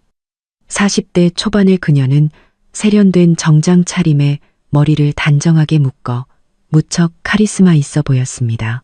이나 씨죠? 그녀가 제 자리로 다가와 손을 내밀었습니다.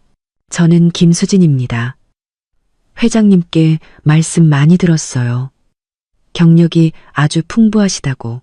팀장님, 앞으로 잘 부탁드립니다. 저는 얼른 일어나 그녀와 악수했습니다. 김 팀장님은 미소를 지었습니다. 서로 배워야죠. 마침 저희가 지금 큰 프로젝트를 맡고 있는데 클라이언트가 좀 까다로워서요. 이나 씨가 와서 정말 다행이에요. 오후에 저랑 같이 클라이언트 미팅 한번 가시죠. 저는 긴장했지만 흔쾌히 대답했습니다. 네, 알겠습니다. 이동하는 차 안에서 김 팀장님은 프로젝트에 대해 간략히 설명해 주었습니다. 한 대형 마트 체인과 진행하는 프로모션이었는데 담당자가 무척 까다로워 몇 번이나 협상이 결렬되었다고 했습니다. 상대방 왕 부장님이 성격이 좀 불같아요. 말도 직설적으로 하고요. 이따가 너무 마음에 담아두지 마세요. 저는 고개를 끄덕였지만 손바닥에서는 다시 땀이 나기 시작했습니다.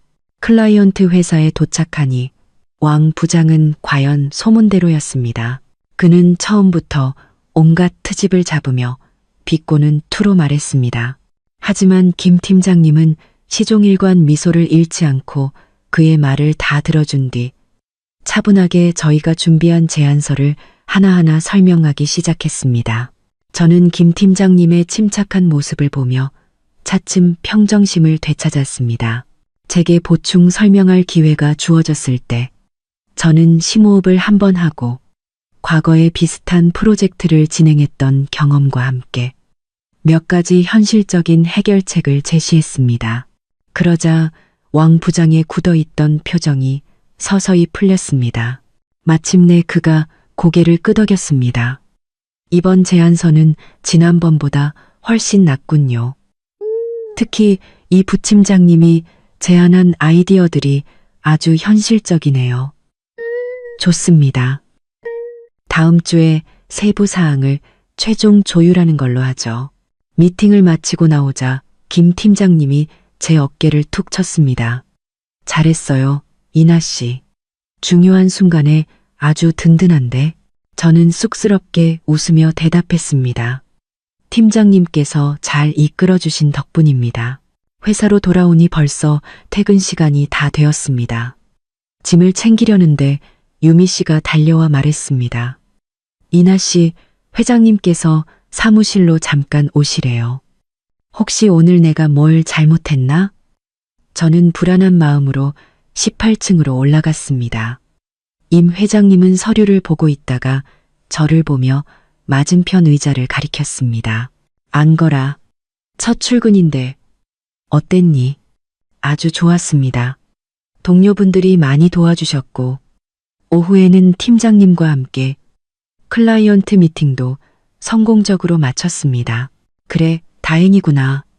임 회장님은 서랍에서 봉투 하나를 꺼내 제게 건넸습니다. 이거 받거라. 봉투 안에는 두툼한 현금 뭉치가 들어있었습니다. 회장님, 이건 네가 막 이혼해서 형편이 어려울 것 같아서 그런다. 임 회장님은 손을 저었습니다. 이건 월급이 아니야. 내가 주는 생활비라고 생각해라. 나중에 월급 받으면 그때 갚고 싶으면 갚고 아니면 말고. 내 어머니도 나를 도울 때 돈 이야기는 한마디도 안 했단다. 코끝이 찡해지며 눈물이 핑 돌았습니다. 시댁에서는 단 한 번도 돈 걱정을 해주는 사람이 없었는데 회장님, 이 돈은 받을 수 없습니다. 저는 봉투를 밀어냈습니다. 저는 제 힘으로 돈을 벌 수 있습니다. 임 회장님은 저를 보며 흐뭇한 미소를 지었습니다. 그래, 내 어머니를 쏙 빼닮았구나. 그 고집까지도. 그럼 이건 내가 너에게 빌려주는 걸로 하지.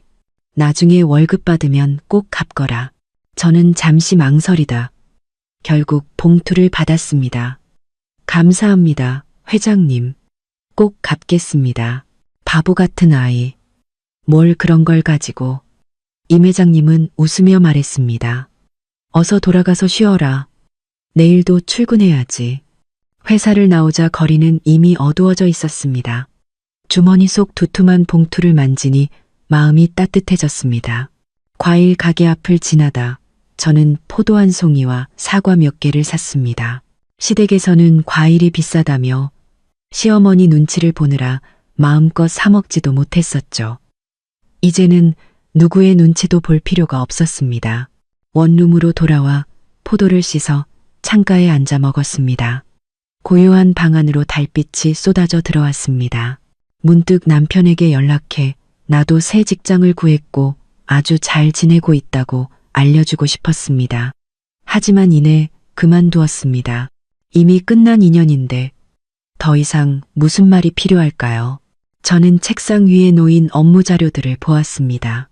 마음속에 새로운 열정이 피어올랐습니다.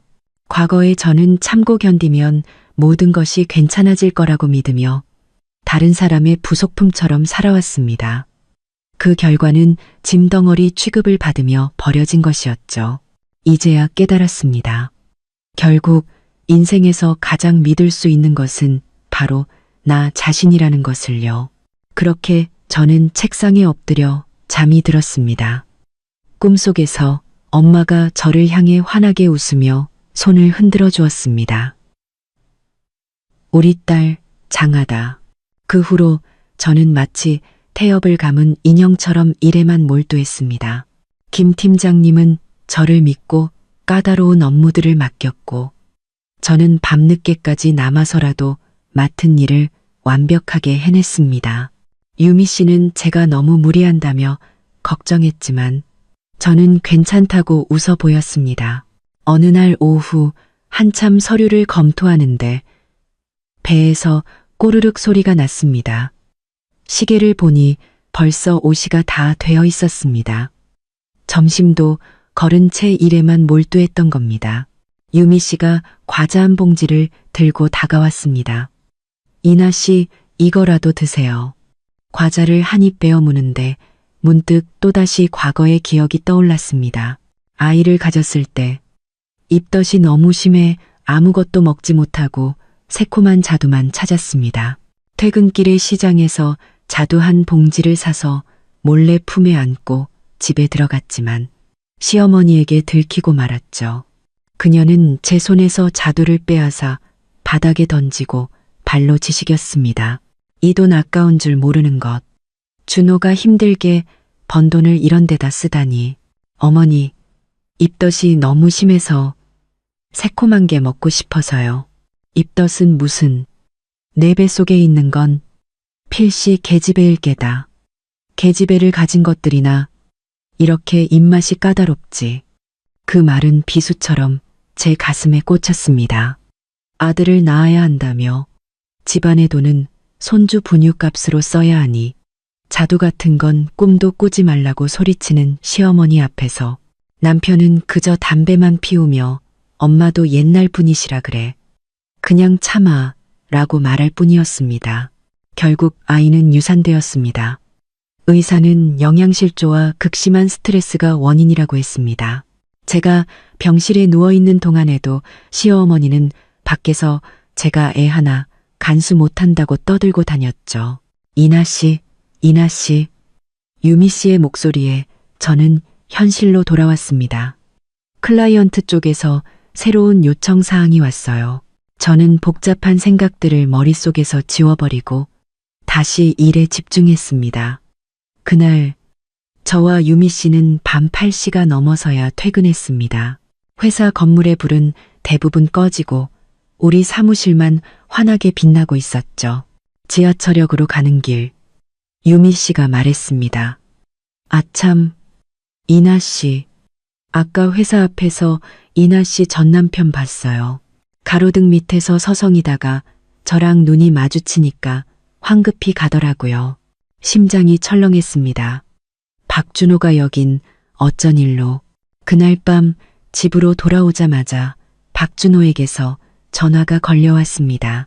나나, 너 지금 임성그룹에서 일한다며? 우리 엄마가 아셨어. 혹시 회장님께 말씀드려서 나 다른 부서로 옮겨주면 안 될까? 지금 자리에서는 아무런 희망이 없어. 기가 막혀 웃음이 나왔습니다. 저를 짐덩어리 취급하며 내쫓을 땐 언제고 이제 와서 제게 손을 벌리다니요. 박준호 씨, 잘 들어요. 불가능해요. 임 회장님과 저는 그저 평범한 상사와 부하 직원 관계일 뿐이에요. 그리고 자리는 스스로 쟁취하는 거지 남에게 부탁하는 게 아니고요. 그래도 우리 부부였잖아. 제발 한 번만 도와줘. 부부? 저는 냉소했습니다. 당신 어머니랑 동생이 나를 내쫓을 때 당신은 왜 부부라는 말을 하지 않았죠? 당신 능력으로 알아서 해보세요. 나한테는 기대하지 마. 저는 전화를 끊고 그의 번호를 수신 차단 목록에 넣어버렸습니다. 다음 날 회사에 출근하자마자 김 팀장님이 저를 불렀습니다. 이나 씨, 어제 임 회장님께 제보 전화가 왔었대요. 이나 씨가 직위를 이용해서 전 남편을 회사에 취직시켜주려 한다는 내용이었어요. 물론 회장님께서는 이나 씨를 믿는다고 하셨고 혹시라도 그 가족들이 또 괴롭히면 직접 해결해 주시겠다고 전하라고 하셨어요. 따뜻한 위로에 가슴이 뭉클해졌습니다. 저는 회의실을 나와 다시 자리에 앉았습니다.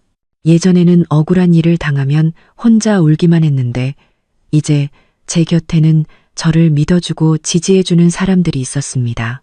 점심시간, 저는 닭다리까지 추가해서 푸짐하게 식사했습니다. 아이를 가졌을 때 그토록 먹고 싶었던 자두 한 알조차 먹지 못했던 과거가 떠올라 눈물이 났지만 이제는 슬픔이 아닌 기쁨의 눈물이었습니다. 그 주에 저희 팀 프로젝트는 정식으로 계약을 체결했고 그날 저녁 임 회장님은 팀 전체를 위해 성대한 저녁 식사를 마련해 주었습니다. 식사 자리에서 임 회장님은 제 어머니의 젊은 시절 이야기를 들려주셨습니다. 책임감이 강하고 어려운 사람을 그냥 지나치지 못했던 어머니의 모습을 들으며 저는 가슴이 벅차올랐습니다. 며칠 뒤 임 회장님의 도움으로 예전에 저희 어머니 수술비를 빌려주셨던 먼 친척 오빠와도 연락이 닿았습니다. 저는 그동안의 감사한 마음을 담아 빌렸던 돈의 2배를 오빠에게 송금했습니다. 마음속에 큰 짐을 내려놓은 기분이었습니다. 하지만 평화는 오래가지 않았습니다. 어느 날 퇴근길, 회사 앞에서 시어머니와 시누이가 과일 바구니를 들고 저를 기다리고 있었습니다. 나나야, 퇴근했니? 시어머니는 아무 일도 없었다는 듯 다정하게 제 팔을 잡았습니다. 네가 이렇게 잘 될 줄 알았으면 우리가 그때 왜 그랬을까? 다 우리가 잘못했다. 그러니 내 전남편, 아니, 준호 좀 어떻게 해줘라. 네가 회장님께 말 한마디만 해주면 우리 준호 인생이 활짝 필 텐데. 저는 기가 막혔지만 침착하게 휴대폰을 꺼내 녹음 파일을 재생했습니다. 저 여자는 이제 완전 짐 덩어리라고. 당장 이혼해. 우리 박씨 집안은 식충이 키울 여유 없어. 시어머니와 시누이의 날카로운 목소리가 울려 퍼지자 두 사람의 얼굴은 새하얗게 질렸습니다. 당신들이 나를 내쫓을 때는 이런 날이 올 줄 몰랐겠죠. 박준호 씨가 능력이 있으면 스스로 증명하겠죠. 저한테 기댈 생각은 꿈도 꾸지 마세요. 그리고 다시는 제 인생에 끼어들 생각 마세요. 한 번만 더 찾아오면 이 녹음 파일 세상에 다 공개해버릴 테니까. 주변 사람들이 웅성거리자 두 사람은 제게 악담을 퍼부으며 꽁무니를 뺐습니다. 그들의 비참한 뒷모습을 보며 저는 통쾌함보다는 해방감을 느꼈습니다.